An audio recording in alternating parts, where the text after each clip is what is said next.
Welcome to another chapter of Social Science of Class 6. Today, we'll be doing the key elements of a democratic government. Before we read about the influences of the working of a democratic government, let's read about a short story.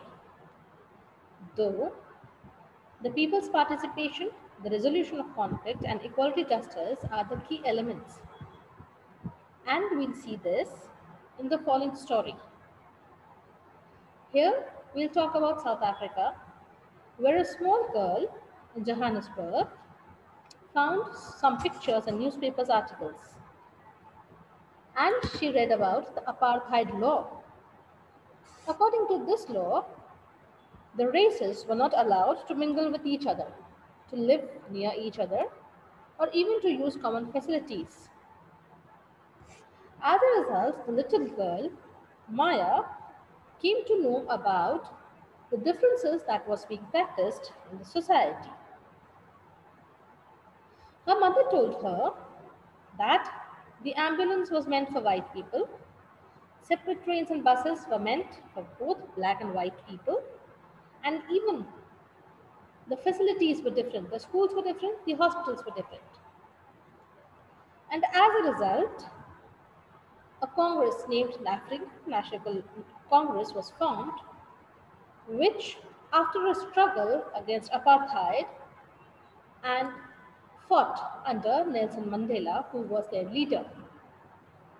And as a result of it, in 1994, they become a democratic country.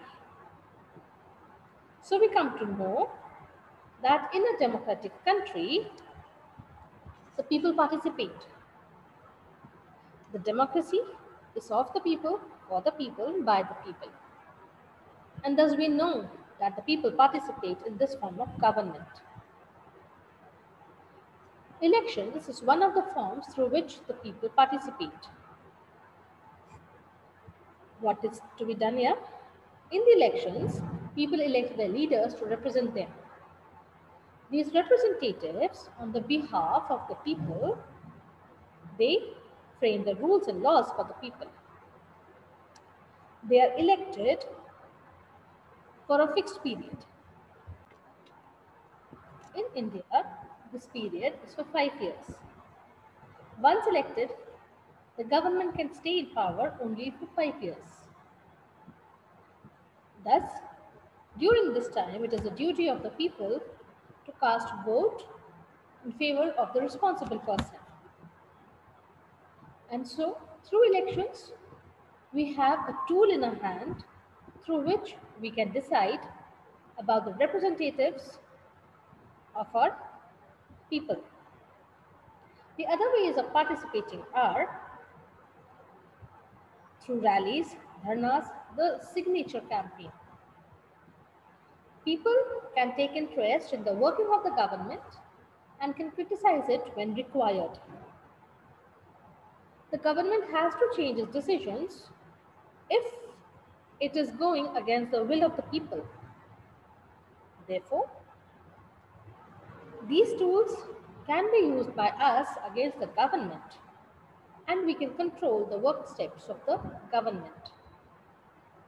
If the people are alert and interested, then the democratic character of the government of the country will be stronger. It is also duty of the government to resolve the conflicts. It is another element of the democratic government. The government is responsible for helping to resolve conflicts. People can be violent at any time, and therefore, to maintain law and order is one of the major functions of the government.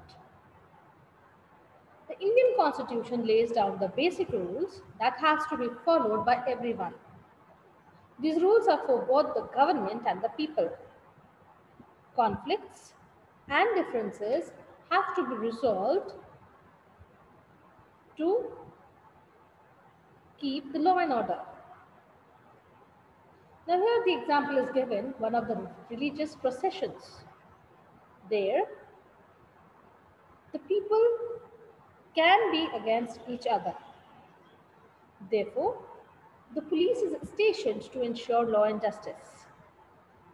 Likewise, even among the states, the conflict may arise, like there is a water Kaveri dispute between Karnataka and Tamil Nadu. Both the states need water for irrigation and drinking. And as such, by constructing the dams, the two states are trying to reserve water. Thus, again, the case was taken up to the Supreme Court where it was resolved. Here,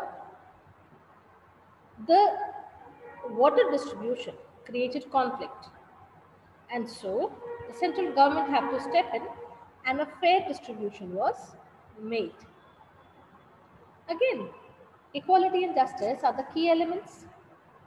All the people are to be treated as equal. All the people are to be given equal opportunities. They are to be given fair choices. Earlier, untouchability was practiced, but now it has been banned.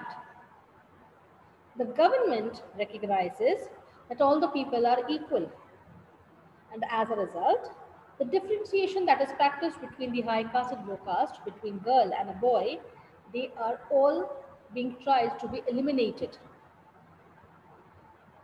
Thus, we can say the government steps in to promote justice by providing special provisions that can enable not only girls but all the castes to overcome the injustice that they are subjected to.